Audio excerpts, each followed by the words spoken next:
अगले टॉपिक की तरफ आपको लिए चलते हैं, जिसका नाम है global partnership on AI, GPI 2024, और दिल्ली में ऑर्गेनाइज होता है, और इसको पूरा जो रेगुलेट करता है वो यूरोपियन कंट्री करता है। इससे बात करेंगे, और इसीलिए यहाँ पर एक न्यू दिल्ली डिक्लेरेशन भी आता है, ग्लोबल पार्टनरशिप ऑन एआई, इसको ध्यान रखेंगे। This a very important question for the coming year examination, चाहे वो प्रीलिम्स हो चाहे वो मेंस हो।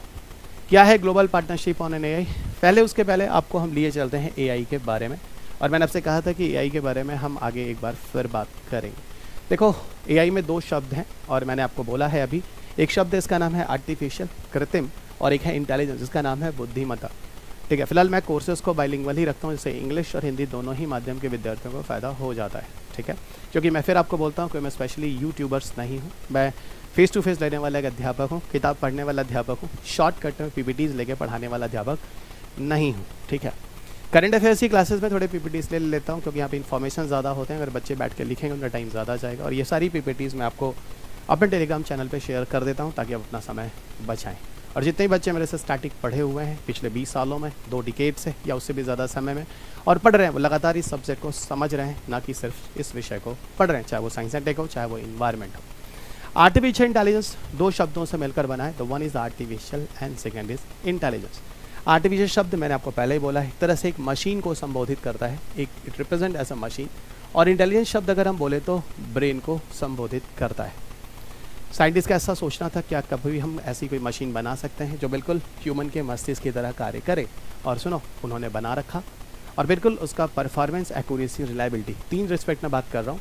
The one is the performance, उसके कार्य करने की प्रणाली, एक्यूरेसी, सटीकता, एक्यूरेसी, और रिलायबिलिटी, भरोसा, रिलायबिलिटी, बिल्कुल वैसे ही था जैसे कि ह्यूमन की तरह होता है, यानी it is a machine those work like to human brain in reference of performance, accuracy and reliability. It's the simplest way to define AI. Again I repeat, it is a machine those work like to human brain in reference of performance, accuracy and reliability. एक ऐसी machine जो बिल्कुल मानव के मस्तिष्क की तरह कार्य करती है, उसी की तरह कार्य प्रणाली, उसी की तरह दक्षता और उसी की तरह भरोसेमंद होकर कार्य करती है, अपने कार्य को संपादित करती है, वो कृत्रिम बुद्धिमत्ता यानी आर्टिफिशियल इंटेलिजेंस कहलाती है। आर्टिफिशियल इंटेलिजेंस में बहुत सारे सबसेट्स होते हैं, जिनमें एक होता है जिसे हम कहते हैं मशीन लर्निंग, और दूसरा जिसे हम कहते हैं डीप लर्निंग। कुछ किताबों में अगर देखें स्टैंडर्ड बुक्स में, तो उसको कैसे समझाया गया, जैसे एक गोला बना दिया उन्होंने बोला भैया देखो ये एआई है, उसके अंदर उन्होंने बोला भैया देखो ये एमएल है, मशीन लर्निंग, उसके अंदर बोला देखो ये डीप लर्निंग है। यानी डीप लर्निंग जो होता है, यहाँ पे इन्फॉर्मेशन जो होते हैं बहुत ज़्यादा होते हैं, बहुत बारीकी के साथ इन्फॉर्मेशन को एक्सेस किया जाता है। और डीप लर्निंग में ही अगर आपको बोलें तो डीप लर्निंग के ही प्रिंसिपल पर बेस्ड होकर एक टॉपिक है जो हम पीछे पढ़ चुके हैं, जिसका नाम है डीप फेक। डीप लर्निंग में एक्चुअल में जनरेटिव एडवर्सरियल नेटवर्क्स का यूज़ किया जाता है, और जनरेटिव एडवर्सरियल नेटवर्क का यूज़ किया जाता है तभी जाकर हम अपने समय में डीप फेक जैसे टेक्नोलॉजी का यूज़ भी है और मिसयूज़ भी कर सकते हैं। ओके, अगर आपने पीछे के डीप फेक के वीडियोस को नहीं सुना है तो ज़रूर सुनिएगा। आपको जनरेटिव एडवर्सरियल नेटवर्क कैसे काम करता है, कैसे डिकोडिंग और इनकोडिंग और डिकोडिंग करके हम डेटा को मर्ज करके इंफॉर्मेशन को मैनिपुलेट करते हैं, उसके बारे में मैंने आपको समझाया है। यहाँ देखिए न्यू दिल्ली डिक्लेरेशंस जो न्यूज़ में रहा है, 2000 GPAI 2024, इसको होस्ट करता है जो है वो न्यू दिल्ली डिक्लेरेशंस यहाँ पे लाए जाते हैं दिल्ली में, और इसको अडॉप्ट किया जाता है यूरोपियन यूनियन में। ओके, इसमें की डिस्कशन जो होता है वो नेशनल एआई इनिशिएटिव्स को लेकर बात की जाती है, और ख़ासतौर से अगर हम देखें तो हमारे भारत के संदर्भ में तो इंडिया का एआई पोर्टल जो है ऐरावत, और दूसरा अगर देखा जाए तो misuse of deep fake technology को लेकर यहाँ पर काफ़ी डिस्कशन होता है इस DPI समिट 2024 में। UI करके एक एआई इनिशिएटिव्स हैं जिसमें यूथ को फोकस किया गया है, इसमें भी इसको काफ़ी अवार्ड भी दिया गया, एक तरह से देखा जाए तो एक स्टार्टअप अवार्ड भी है ना, develop by winners and startup award जो इसको दिया गया। और दूसरी चीज़ आपको बताऊं तो हमारे जो प्राइम मिनिस्टर हैं वो भी एम्फसाइज़ कर रहे हैं एआई जैसी चीज़ों को, इसको डिजिटल सर्विसेज एसेसिबिलिटी करने के लिए। ठीक है, कहने का मतलब है ख़ासतौर से जो लैंग्वेज है, जो लोकल लैंग्वेज है, जिस पे हम आगे बात करेंगे, भाषणी को लेकर इन्होंने काफ़ी जोर भी दिया है कि जैसे अगर चीज़ों को रीजनल लैंग्वेज में ला दिया जाए काफ़ी ज़्यादा, जैसे कि आज हम इंग्लिश में चीज़ों को यूज़ कर रहे हैं, तो चीज़ों को एक्सेस करना, लोगों से जुड़ना है ना, काफ़ी आसान हो जाएगा। जैसे अभी मैं आपको बताऊं, मैं अभी हाल ही में कर्नाटका रहकर आया बेंगलोर में, काफ़ी मैंने कोशिश की लोगों के साथ कि उनके लैंग्वेजेस में बात करने की, काफ़ी मैंने कुछ सीखा, काफ़ी इवन मैंने कन्नड़ा बच्चों से बोला भी, घबराओ नहीं, आगे आने वाले कुछ सालों में मैं कन्नड़ा में बातें भी करूँगा और आपकी क्लासेस भी लूँगा। I love to speak in Kannada also. Telugu बच्चों से भी बोल कर आया हैदराबाद में, वो भी बोलूँगा पर समय आने पर। लेकिन वही चीज़ आप देखो, अगर कोई बच्चा इंग्लिश में दे हैव अ डिफ़िकल्टी, जब मैं वहाँ जाता इंग्लिश में बात करता हूँ, तब still many people are there जो रीजनल लैंग्वेज में पढ़ाई कर आए हैं, जैसे उत्तर प्रदेश, बिहार है ना, मध्य प्रदेश, यहाँ के बच्चे हिंदी मीडियम के स्कूल्स में पढ़कर आते हैं, ठीक है, और इंग्लिश उनकी उतनी अच्छी नहीं होती है और उनकी इंग्लिश में classes low, they have a difficulty. अगर ऐसा होता कि मैं इंग्लिश में ही बोलूँ और automatically they will try to listen in Hindi, तो कितना अच्छा हो जाएगा ना। या मैं हिंदी में बोलूँ और कोई इसको कन्नड़ा में ऑटोमेटिक ऐसा ही कि AI टूल हो जो कन्वर्ट कर दे, तो काफ़ी अच्छा होगा। यानी languages will not be a bar, है ना, कहीं पे रुकावट नहीं होगा लैंग्वेज, है ना। एक मोड ऑफ कम्युनिकेशन तो है, लेकिन किस तरह का कोई रेस्ट्रिक्शंस नहीं होगा, इस तरह की चीज़ें नहीं होगी। तो प्राइम मिनिस्टर जो है हमारे ऑनरेबल श्री नरेंद्र मोदी जी, उन्होंने भी इस बारे में बात किया है। और ख़ासतौर से बोला जाए इस समिट में, ख़ासतौर से AI की responsibility, data governance, future of work, innovation and commercialisation, इन चीज़ों पर काफ़ी जोर दिया गया है, ठीक है, जैसे हम इंडस्ट्रीज़ वगैरह में, है ना, वगैरह में भी इसको काफ़ी हद तक यूज़ कर सकें। देखो दिल्ली डिक्लेरेशन जो है GPI को लेकर, वो क्या क्या है इस पर मैं एक बार बात कर लेता हूँ। इन्फॉर्मेशन हैं, सिर्फ एक बार आप सुन लो, और ये ऐसे information easily you people can remember. Need to harness the opportunity and mitigate risk associate with the AI development and deployments, ठीक है, फर्स्ट पार्ट।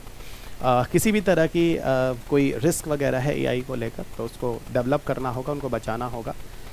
ह्यूमन डिग्निटी वगैरह को, है ना, एम्फसाइज करना होगा, राइट्स और डेमोक्राइज द वैल्यूज़, ठीक है। इसके अलावा ट्रांसपेरेंसी, अकाउंटेबिलिटी जो हो AI की मदद से ज़्यादा अच्छी रखी जाए।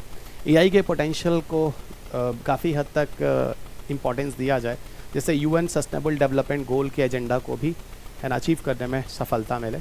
इंटरनेशनल कोऑपरेशन AI रिसर्च को लेकर, इनोवेशंस को लेकर, और कई तरह के पॉलिसीज़ में लगातार बनाए जाएँ।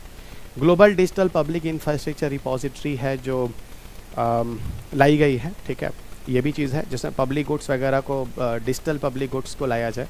Future dialogue on AI governance और ethics among the stakeholders, ये भी एथिकल चीज़ों को, जैसे डीप फेक में हमने बात किया था कि किसी इंसान के इंफॉर्मेशंस को लीक करना या मिसलीडिंग इन्फॉर्मेशन करना, तो ethically it is not right, तो उन चीज़ों को भी यहाँ पर किया जाए। यानी काफ़ी हद तक बोला जाए तो इकोनॉमिक सेक्टर हो, सोशल इश्यूज़ हो, या फिर पॉलिटिकल इश्यूज़ हो, है ना, या पर्सनल इन्फॉर्मेशंस हो, उसकी अपनी आइडेंटिटी हो किसी बंदे की, कोई बिजनेस हो, हर चीज़ों को एक तरह से दिल्ली डिक्लेरेशन ऑफ GPI जो है वो सपोर्ट करता है।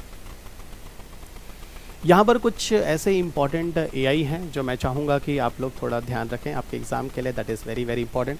एक जिसे ऐरावत कहते हैं, है ना, ऐरावत। दूसरा जिसे आप डीप फेक कहते हैं। इसके अलावा आपको YubiKey वगैरह के बारे में बात करेंगे आपके एग्ज़ाम के लिए, these are most important. Airavat एक तरह से क्लाउड कंप्यूटिंग प्लेटफॉर्म है जो स्टैब्लिश किया गया नीति आयोग के द्वारा, और यहाँ पे पूरा का पूरा एक तरह से एडवांस AI रिसर्च है, जिसको एजुकेशन, हेल्थ और एग्रीकल्चर सेक्टर में लाने की बात हुई है ना। ऐरावत ध्यान रखना, क्लाउड कंप्यूटिंग प्लेटफॉर्म है सरकार का। दूसरा डीप फेक एक synthetic media creating using AI है, इस बारे में हमने पीछे बात किया है, अकेला लेक्चर ही मैंने आपको पीछे डीप फेक पर लिया है। और डीप फेक एक तरह से जनरेटिव एडवर्सियल नेटवर्क पर बेस्ड है, और ये है ना, डीप लर्निंग प्लेटफॉर्म का एक अच्छा उदाहरण है। UI इनिशिएटिव्स के बारे में बात करें तो नेशनल ई गवर्नेंस डिवीज़न इसको लेकर आया है हमारे देश का, नेशनल ई गवर्नेंस प्रोग्राम के अंतर्गत। और NEGD जो है इसके लिए इंटेल के साथ मिलकर काम करता है, और काफ़ी हद तक कोशिश यही है कि जो स्कूल के स्टूडेंट्स हैं उनको एजुकेट किया जाए, ठीक है, और AI about AI and empower them to become the human centric designers and user of AI। So UI का कोशिश यही करनी है कि बच्चों को एजुकेशन सेक्टर में काफ़ी बूस्टअप मिले, ठीक है, ह्यूमन सेंट्रिक इन्वायरमेंट को डेवलप करने की कोशिश की गई है। इस इनिशिएटिव्स के अंदर देखा जाए तो अप्लाइड लर्निंग वगैरह को एक्सपीरियंस बच्चों को कराया जाए, जैसे AI के पोटेंशियल को, addressing the critical problems and promoting the inclusive development. यानी कहने का मतलब है कि नई जो पीढ़ी है उसको काफ़ी हद तक AI के बारे में समझ विकसित हो, और AI को एजुकेशन सेक्टर में कैसे अच्छे तरीके से हम ला सकते हैं, और युवा को काफ़ी हद तक जैसे एजुकेशनल टूल्स वगैरह हो, ये कह लो इस तरह की मशीनरी सिस्टम हो, तो चीज़ों को समझा पाना बच्चों के लिए आसान होगा। AI के बेस पे और कितने स्कोप्स हो सकते हैं, है ना, कितने ऑप्शंस बन सकते हैं, हर एरिया में देखें तो UI जो है इनिशिएटिव्स ये काम करेगा। तो kindly remember guys, UI is the most important for your examinations, those I am expecting.